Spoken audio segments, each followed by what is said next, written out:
So ngayong hapon, nasa series tayo pa rin ng ikatlong sermon na natin sa series ng pinamagatan nating The Christian in the Workplace.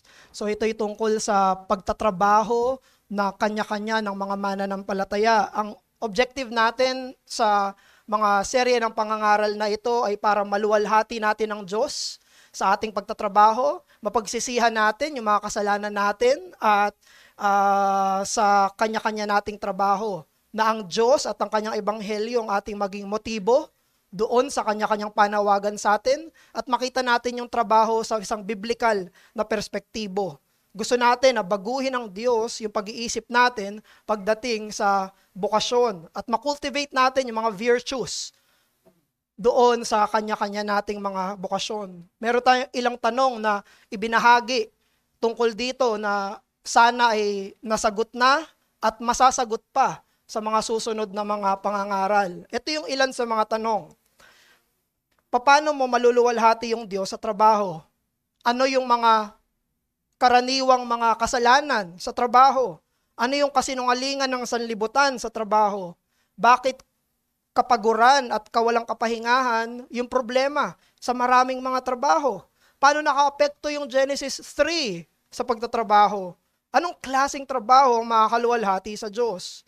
Bakit dapat hindi ayaw ng mga Kristiyano ang Lunes? Ang trabaho ba ay masama? Ang kawalang trabaho ba ay mabuti? Paano naman ang work and life balance? At paano natin pasasalamatan ng Diyos sa mga trabaho natin? Yun yung mga gusto nating masagot at mareforma sa ating pananaw pagdating sa mga trabaho. Nagkaroon tayo ng unang pangangaral galing sa Exodus chapter 20, sa 4th commandment. Nung nakaraang araw ng linggo, ipinangaral ni Pastor Erdy mula kay Solomon sa Ecclesiastes chapter 2.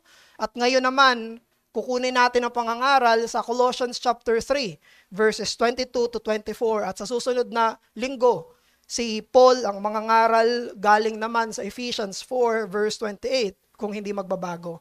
Kaya tumayo tayo, basahin natin ang ating text, Colossians chapter 3, verses 22 hanggang 24.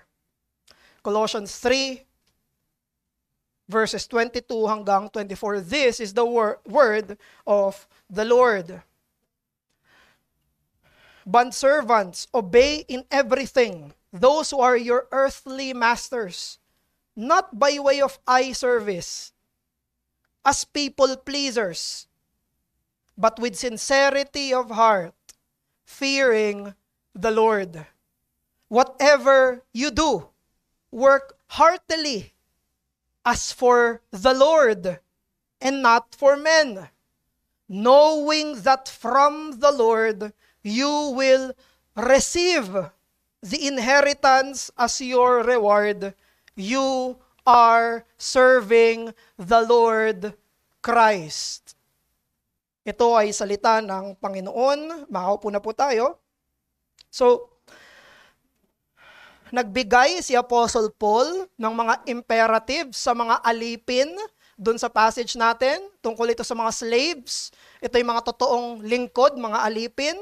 Pero kamustahin muna natin. Kamusta ba yung mga alipin sa panahon nila? Ano yung meron, ano yung kalagayan ng mga slaves sa panahon na inuutos to ni Apostol Pablo? Alam nyo ba na sobrang dami ng mga alipin sa panahon nila? Halos 20 to 25% ng populasyon doon sa Roman Empire, puro sila alipin. Meron pang mga doktor, mga teacher, meron ding mga secretary na alipin. Sila ay mga alipin na merong mga propesyon. At merong mga masters, meron silang mga Panginoon na mabait sa mga alipin nila. Pero yon ay exceptional circumstances. Ang karamihan ay malulupit sa kanilang mga alipin. Karamihan ay mga mararahas doon sa kanilang mga alipin. Sa Roman culture at sa Roman law, ang mga alipin ay pagmamay-ari. Sila ay pagmamay-ari. Tinuturing sila na isang bagay at hindi isang tao. They are a thing. They are not persons.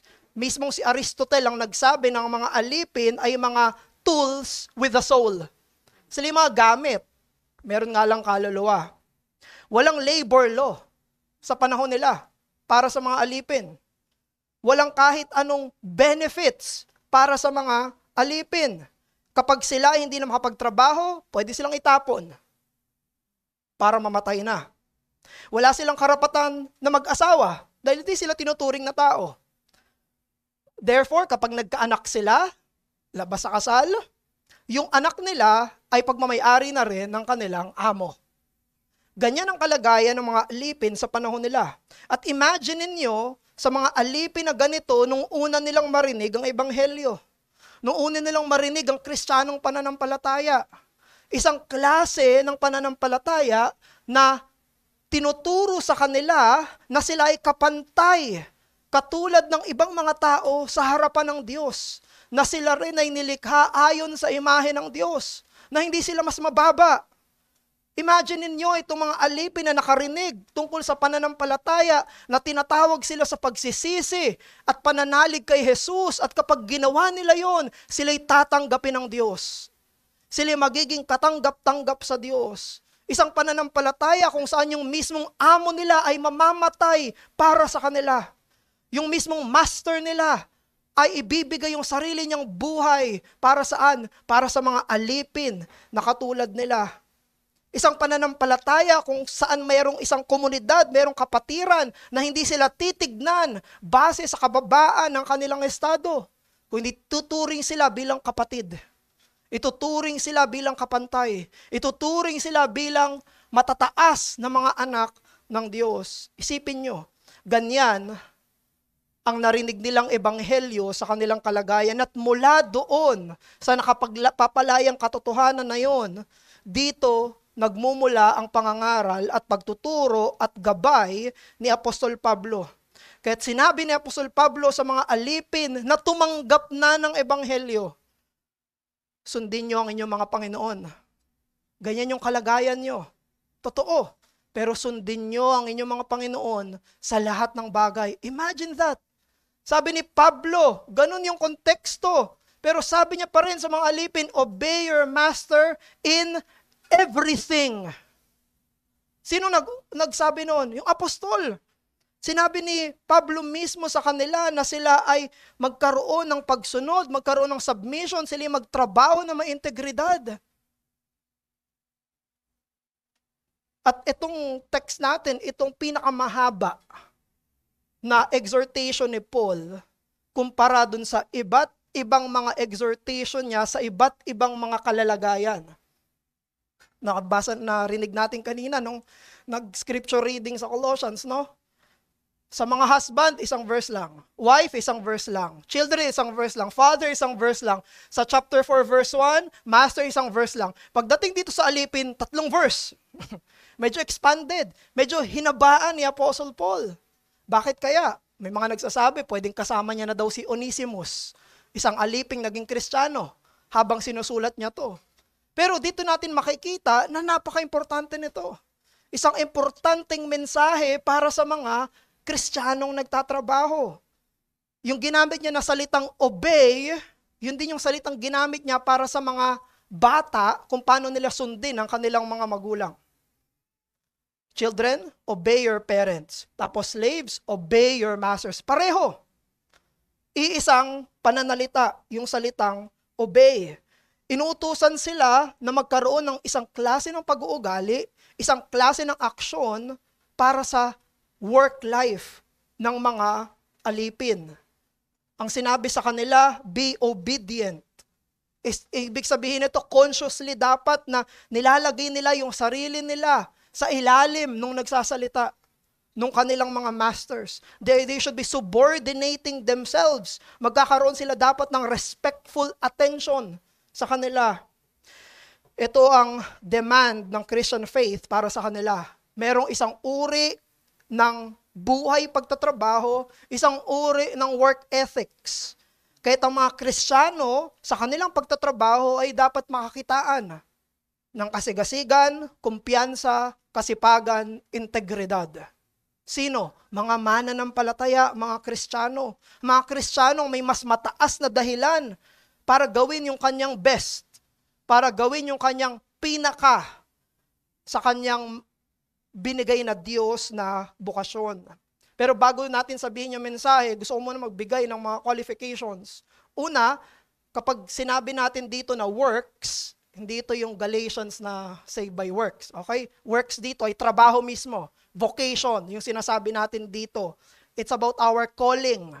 At pag sinabi natin na trabaho, hindi ito patungkol lang sa mga bayad na trabaho. Ito'y patungkol sa lahat ng klase ng pagtatrabaho. Ito'y patungkol sa calling natin. San ka tinawag? Ang mga pastor ay tinawag sa pastoral calling. Ikaw, Kristiyano, may calling ka rin. Alam mo kung saan ka tinawag? Kung nasan ka ngayon. Doon ka tinawag ng Panginoon. Where are you called right now? Mga kabataan, wala naman kayong trabaho pa, di ba? Anong calling ninyo? Mag-aral. Calling nyo, yun yung work nyo. It's study work. Sa mga nasa bahay, sa mga homemakers, sa mga seniors natin na nag-retire na, anong mga panawagan sa atin is a homework. Ito'y trabaho rin, kaya gusto ko na kapag pinakikinggan natin yung pangangaral na ito, wag natin ihiwalay at isipin na ito'y para lang dun sa mga bayad na pagtatrabaho. Mga bata, mga nagtatrabaho sa bahay, isipin mo itong mensaheng ito'y para sa'yo din. Ito'y mensahe ng Diyos para sa iyo. Hindi ito para sa mga bayad na trabaho lamang. Kaya't ito yung mensahe natin ngayong hapon na to. It is their gospel faith that motivates Christian workers to serve with integrity and willingness in their own workplaces. Yung mismong Kristyanismo nila, yung kanilang nagbibigay ng motibasyon sa kanila, para saan? Na maglingkod sa kanilang kanya-kanyang mga trabaho ng merong integridad, pagpapasakop, at pagkukusang loob. What gives them motivation? It is their faith. Yun mismo yung sinasabi ni Apostol Pablo. Hanapin mo ang kahulugan. Hanapin mo yung meaning ng iyong trabaho sa Diyos. Hanapin mo ito kay Hesukristo. Hanapin mo ito sa kasulatan. Hanapin mo ito sa ebanghelyo na nagligtas sa iyo sa kasalanan at sa kamatayan. Alam nyo, itong ebanghelyo, hindi niya lang tayo nililigtas mula sa puot ng Diyos. Nililigtas niya rin tayo sa isang buhay na parang walang dahilan. Nililigtas niya tayo sa isang buhay na meaningless. Nililigtas niya tayo sa isang buhay na purposeless. It saves us from the vanity of work outside of God. Narinig natin sa pangangaral nung nakaraan ni Pastor Erdy from Ecclesiastes, under the sun, even work is vain. But under the sun of God, our work are not in vain. Kay Hesukristo, hindi walang kabuluhan ang trabaho natin. Yung mga kanya-kanya natin ng mga pagtatrabaho dahil kay Hesukristo ay hindi meaningless, hindi purposeless, at hindi without direction. It's the opposite. It's the other way around. Dahil meron na tayong ebanghelyo, yung kanya-kanya nating trabaho ay napaka-makabuluhan at napaka-makahulugan at merong direksyon. Hindi kalooban ng Diyos na ang mga vocational lives natin ay maging depressive. No. Do you think yan yung will ng Diyos sa inyo? Yun yung will ng Diyos sa atin? Ang kalooban ng Diyos, pag nagtrabaho ko, yun kaya ang kalooban ng Diyos? Hindi. Kalooban kaya ng Diyos na kapag Monday na, kapag time in na, kapag work time na, ay gusto niya, maisip natin, wala namang kabuluhan to. Kamatayan na lang, yun ang pag-asa ko. Yun ba ang gusto ng Diyos? Pero bakit hindi yan yung sinabi ni Paul sa mga slaves? Bakit hindi yan yung sabi ni Paul sa Colossians 3, verse 22 hanggang 24? Bakit hindi sinabi ni Paul doon sa text natin, alam nyo mga alipin, wala ganyan na talaga buhay nyo. So, wala tayong magagawa. Alam niyo mga alipin, hintayin niyo na lang pagdating ni Jesus. So, wala ganyan talaga. Hindi ganyan ang sinabi ni Pablo. Merong motibo na binigay si Pablo para sa kanila. Merong kahulugan, merong pag-asa, maging sa narinig na natin na konteksto ng pagkaalipin nila. Binigyan sila ni Pablo ng motibasyon at ang motibasyon nila ay hindi karnal. Maging doon sa kanilang pagtatrabaho, ang motibasyon nila ay espiritual.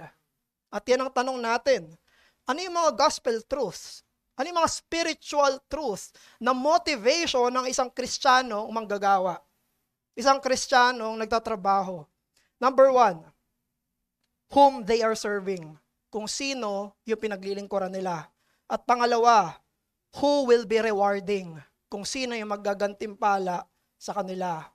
Ilang beses tinanong ni Pablo, or ilang beses binanggit ni Pablo, na dapat nilang paglingkuran ay ang Panginoon.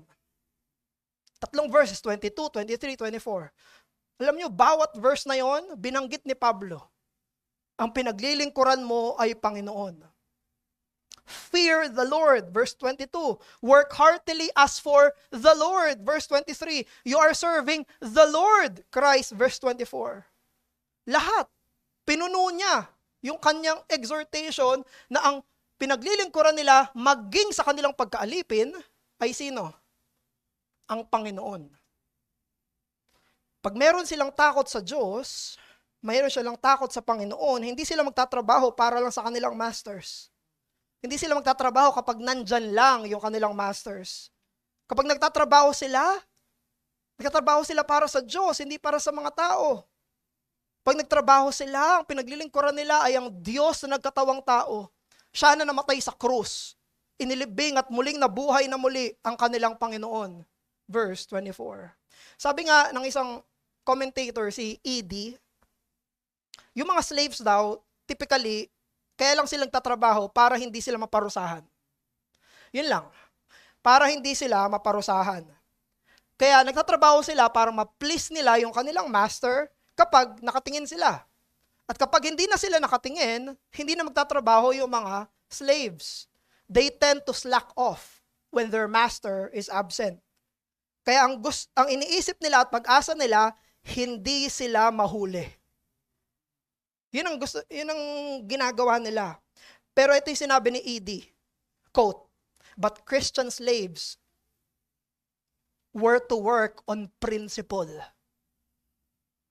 Were to do their duty at all times, and from a higher motive, conscious that another eye was upon them, and that their service was really rendered to another master." End quote. Ito mga Kristiyanong alipin, meron silang kamalayan.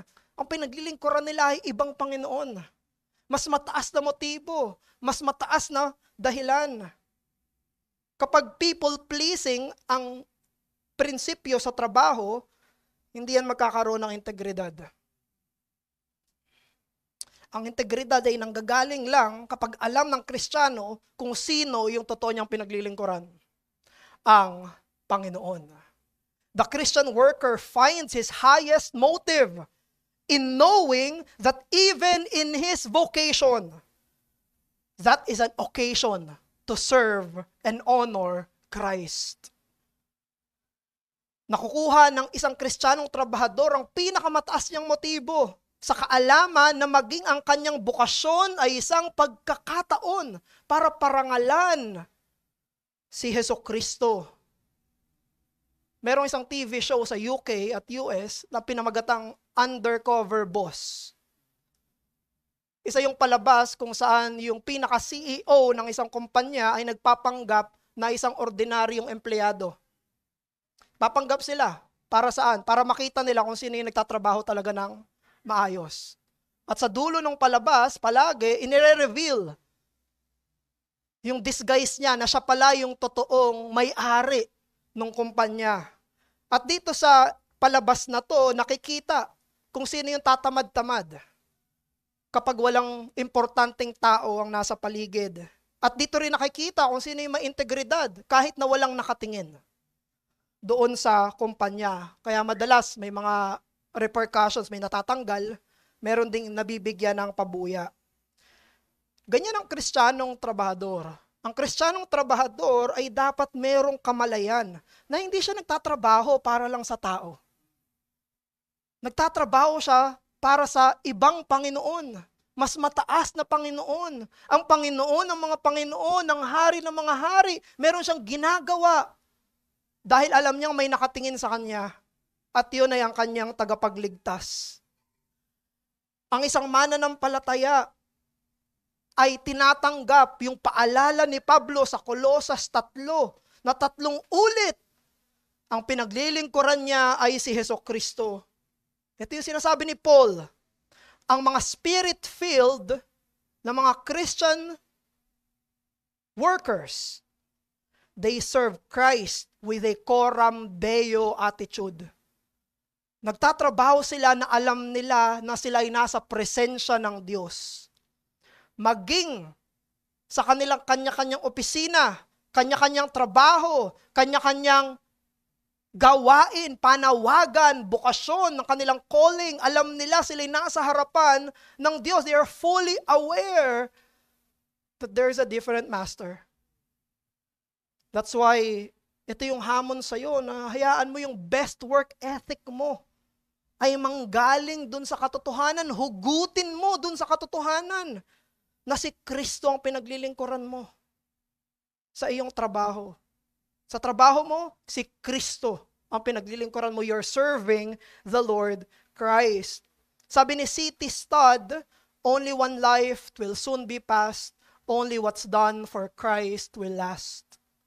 Kung ano lang yung ginagawa para kay Kristo, yan lang yung mananatili. Pero anong ibig sabihin nun? Ibig ba sabihin nun, mag-quit na tayo lahat sa trabaho natin, mag-full-time tayo lahat? Kasi kung ano lang yung done for Christ will last, di ba? Yun ba ang ibig sabihin nun? Hindi. Ang ibig sabihin nun na lahat ng ginagawa natin dapat ay para kay Kristo. Only what's done for Christ will last. Work for Christ. So kung medyo i-rephrase natin yung city stud dito sa Colossians 3, ganito yung magiging tunog. Only one life will soon be past, only the vocation that's done for Christ will last. Yung trabaho lang na ginagawa para kay Kristo, yan lang ang mananatili. Pwede kang maging isang Kristiyano sa trabaho. Kaya ulitin natin. Pwede kang maging Kristiyano hanggang sa trabaho. Pwede kang maging Kristiyano sa iyong bokasyon. Pwede. Gawin mo. At alam mo kung saan nagsisimula yan? Sa puso. Nagsisimula yan sa motibo. Nagsisimula yan sa ating mga puso. Naisipin mo na ang trabaho mo ay ministry mo. That's your ministry. At sino nagbigay sa iyo ng ministry na yan? Ikaw? Dahil pinili mo yan? Ang Diyos ang naglagay sa iyo dyan. It's God. God put you in that work. God put you in that vocation. God put you with that calling. Pag binalikan natin yung unang pangangaral, nakita natin sa Exodus chapter 20 na hindi lang ang linggo ang para sa Diyos. Tapos yung 6 na araw ay para sa atin na. Hindi. Yung isang araw ay para sa Diyos at yung 6 na araw ay para sa Diyos din. Our worship is for Christ. Our Lord's Day is for Christ. And even the 6th day work is also for the Lord Jesus Christ. Liwanagin natin ha, si Kristo ay hindi isang territorial God. Yan yung paniniwala ng mga pagano eh. Yung meron lang siyang sphere, hanggang dito lang siya. Bawal siya lumabas doon kasi sa ibang lugar, teritoryo na ng ibang Diyos yon. Si Jesus ay hindi isang territorial na God. Ang kanyang lordship ay lumalagpas sa Sunday. Okay? Hindi yung hanggang Sunday lang ako, hanggang dito lang ako pwede mag-utos. Hindi. Lagpas ng Sunday yung kanyang lordship. Lagpas ng chapel yung kanyang lordship. Hindi paglabas natin dyan, hindi na si Jesus yung Panginoon. Okay? Hindi. Lahat. Alam niyo sinabi ni Jesus sa Matthew chapter 28 verse 18, sabi niya, nung nabuhay na siyang muli, all authority has been given to me in heaven and on earth. Alam niyo kung ano nakapaloob doon? Pati yung trabaho mo. Meron siyang otoridad sa trabaho mo. Binigay sa kanya ng Ama ang otoridad para maghari, maging Panginoon sa iyong trabaho. It includes your work life. So ito yung tanong sa'yo. Bakit ka nagtatrabaho? Bakit mo ginagawa yan? Bakit ka gigising ng maaga ng Lunes? But minsan pa nga, bumabiyahe pa ng malayo para sa trabaho. Ang tanong ay bakit? Bakit ka nagla-log-in sa trabaho mo? Dahil meron kang pamilya na kailangang pakainin, mga bagay na gusto mong bilhin, mga pangarap na gusto mong abutin, mga bayaran na kailangan mong bayaran. Yung mga dahilan na yan ay hindi mali. Pero Kristiyano ka. Meron kang mas mataas na motibo. Ang motibo mo ay dapat magkaroon ng kataga na Kristiyanong motibo. You must have a higher motive. And what is your higher motive? More than all of this, it's Christ. Si Kristo ang maging motibo mo. Kaya ka nagtatrabaho. Kaya mo gagawin iyon. Kaya ka babangon. Kaya ka babiyahe. Kaya mo itutuloy. Kaya mo uulitin. Bakit? Para kay Jesucristo. Verse 24, you are serving the Lord Christ. Alam mo, pagpasok mo sa trabaho, yung mga katrabaho mo, pwedeng iyan yung motibo nila. Pagpasok mo sa trabaho, motibo nila, kasi bills ko eh. Ang motibo nila, kasi kailangan kong ng pera. Yung mga katrabaho mo, gusto kong ma-promote. Yung mga katrabaho mo, may gusto kong bilhin. Yung mga katrabaho mo, nag-enjoy ako sa trabaho ko. Yan yung mga motives nila. At pwedeng motives mo rin yan. Pero Kristiyano ka. Meron kang mas mataas na motibo na wala sila. Si Jesucristo. The Lord Jesus Christ should be your ultimate, the pinnacle of all your motives. Bakit mo gagawin iyon? Dahil meron kang Kristo.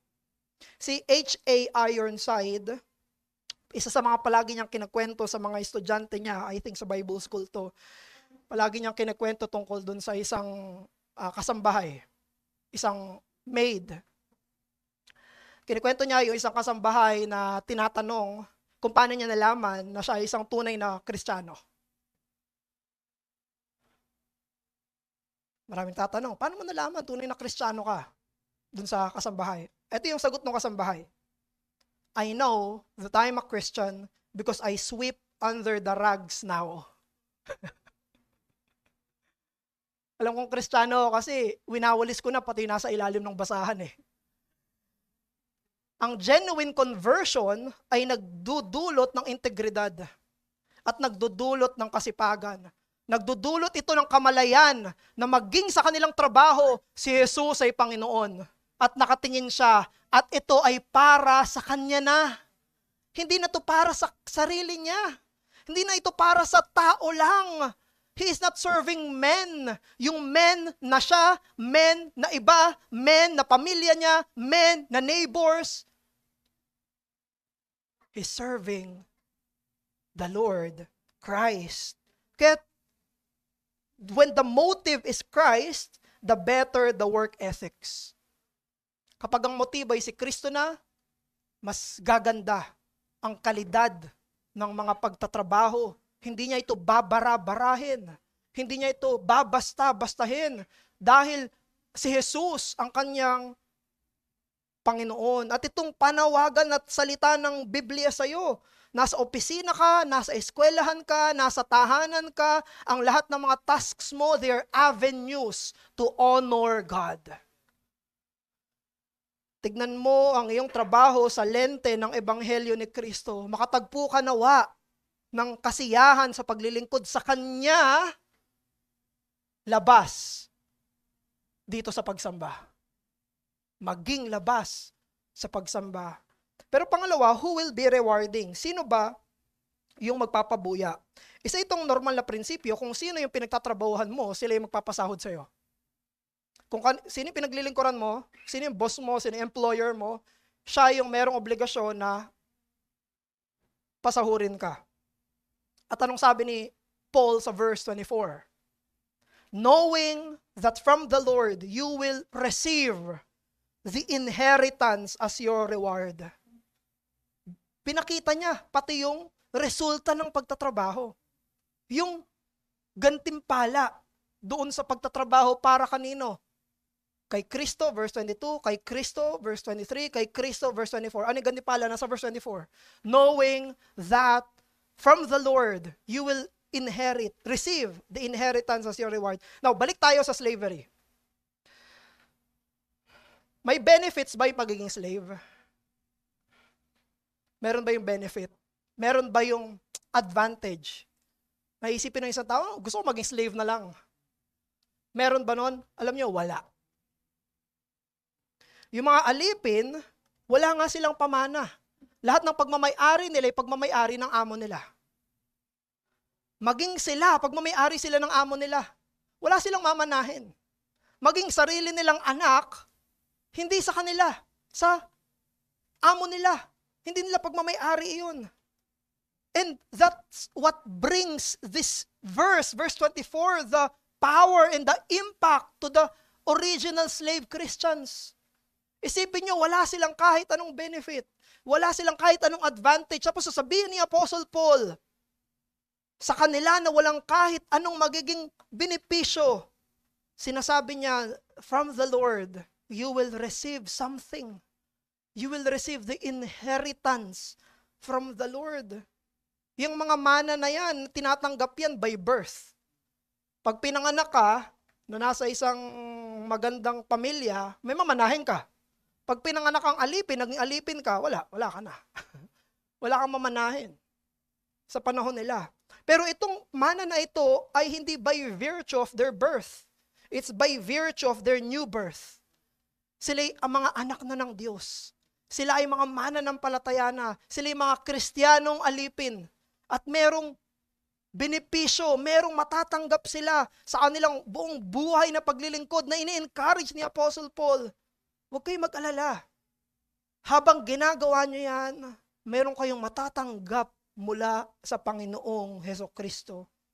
It denotes a recompense, a repayment. Hina-highlight nito na yung Diyos ay magko-compensate sa mga believers sa kanilang faithful service. Ito yung pangalawang pinakamataas na motibo. Ang unang pinakamataas na motibo ay si Kristo.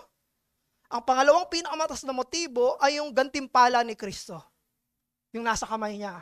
Una, yung may hawak ng gantimpala. At pangalawa, yung gantimpala na hawak ni Hesukristo. Makikita natin yung second highest motive na yon sa verse 24. But the second highest motive of the Christian worker is the heavenly reward promised by the Lord Jesus Christ. Ito'y galing mismo sa Kanya. Balikan natin yung doktrina ng gantimpala. Pag binalikan natin yung doktrina ng gantimpala, meron itong iba't ibang salita sa Bagong Tipan. Merong 3 salita. Inheritance, crown of life, saka commendation ng Diyos. Yan yung gantimpala sa Bagong Tipan. Ito yung mga terms na ginagamit sa Bagong Tipan pag pinag-uusapan yung reward. At bakit gagantimpalaan ng Diyos yung mga mananampalataya? Hindi dahil karapat-dapat sila, kung hindi dahil kay Hesukristo. It's by virtue of the saving work and the worthy person of Christ, kaya gagantimpalaan yung kanilang even undeserving works. Bibigyan sila doon. Sabi nga ni Augustine, ang gantimpala ng Diyos ay gantimpala niya sa sarili niya mismong biyaya. Kasi magagawa mo lang yun sa biyaya niya eh. So bibiyayaan niya yung biyaya niya sa'yo. Yun yung itsura ng gantimpala ng Diyos. At para saan yun? What is the doctrine of rewards for? 3. Para i-encourage yung perseverance of obedience. Una.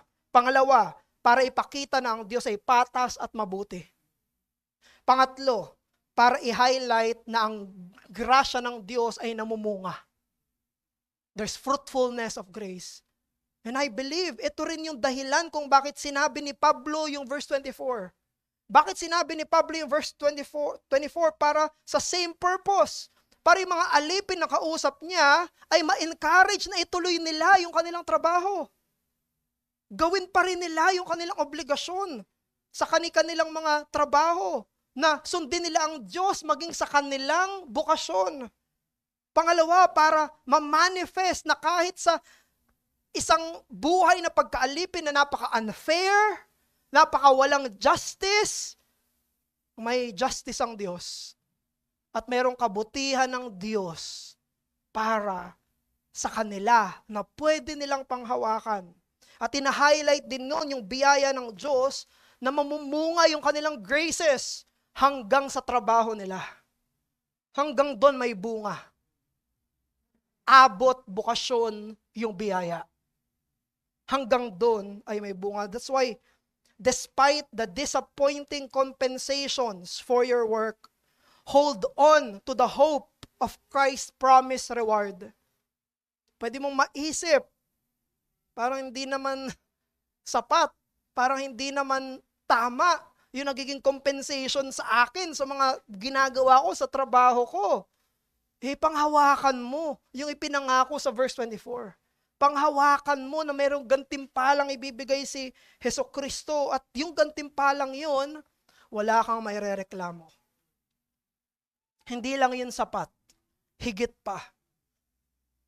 Pagdating niya, ikumpara natin yung bukasyon natin, kung saan pwede, totoo, na pwedeng ill-compensated tayo, pwedeng totoo, apektado to ng Genesis chapter 3, pero dahil kay Kristo, alam niyo yung gantimpala niya, hindi tayo deserving. Sa mga works natin ngayon, pwede sabihin, hindi ko deserve to, ang baba. Kay Christ, hindi ko deserve to, ang taas. Ganon ang comparison. Yun yung sinasabi sa mga slaves, sa kanila. Pwedeng ikaw, katulad ng mga alipin na members sa Colossian Church, sila yung kausap members na slaves. Members sa Colossian Church, pwedeng katulad nila, iniisip mo, hindi naman ako nare-recognize sa trabaho ko, hindi naman ako napapansin sa trabaho ko, hindi naman ako napaparangalan sa trabaho ko, hindi naman naibibigay sa akin yung dapat sa trabaho ko. But you, Christian, you are working for Jesus Christ.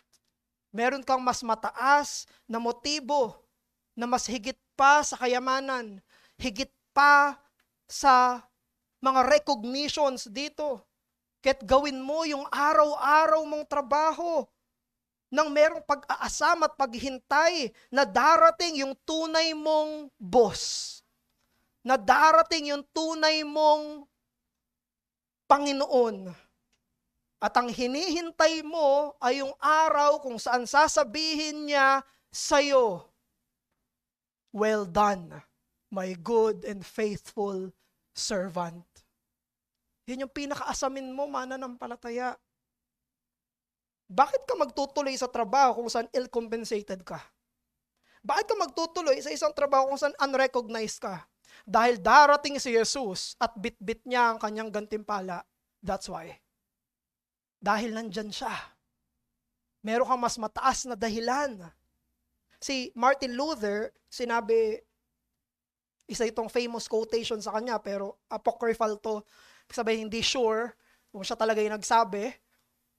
Sabi ni Martin Luther, "The Christian shoemaker does his duty not by putting little crosses on the shoes, but by making good shoes. Because God is interested in good craftsmanship." Sabi niya, paano ko daw magiging Christian sa trabaho? Hindi sa pamamagitan ng paglalagay ng krus dun sa produkto mo. Kung ikaw ay isang Kristiyanong guro, ikaw ay isang Kristiyanong homemaker, kung ikaw ay isang Kristiyanong virtual assistant, isang Kristiyanong estudyante, isang Kristiyanong engineer, isang Kristiyanong IT, isang Kristiyanong accountant, isang Kristiyanong businessman, isang Kristiyanong driver, according sa Colossians 3:22-24, hindi mo gagawin ang pagkakristiyano mo sa iyong trabaho sa pamamagitan ng paglalagay ng mga krus sa produkto mo, kung hindi sa pamamagitan ng paglalagay sa krus sa puso mo. paglalagay kay Kristo sa isipan mo, pagpasok mo sa trabaho, doon mo ilalagay ang krus, doon mo ilalagay si Kristo, doon mo ilalagay ang Diyos. Saan? Sa motibo mo. Sa isipan mo. Doon mo itatatak ang Diyos. At yun ang matatawag na isang Kristiyanong pagtatrabaho. That is what you call Christian vocation. At bilang pagtatapos, kung meron tayong dapat i-reform pagdating sa ating pagtatrabaho, ay ito yung ganitong kaisipan. Hindi hadlang ang trabaho sa pananampalataya. Kung ang pananampalataya ay dinadala mo sa trabaho. Hindi hadlang ang trabaho sa pananampalataya kung bit-bit mo ang pananampalataya hanggang sa pagtatrabaho. Manalangin tayo, aming Diyos, maraming salamat po. Lumalapit kami sa inyo ng may pagsisisit, pananampalataya at pagpupugay sa iyong biyaya.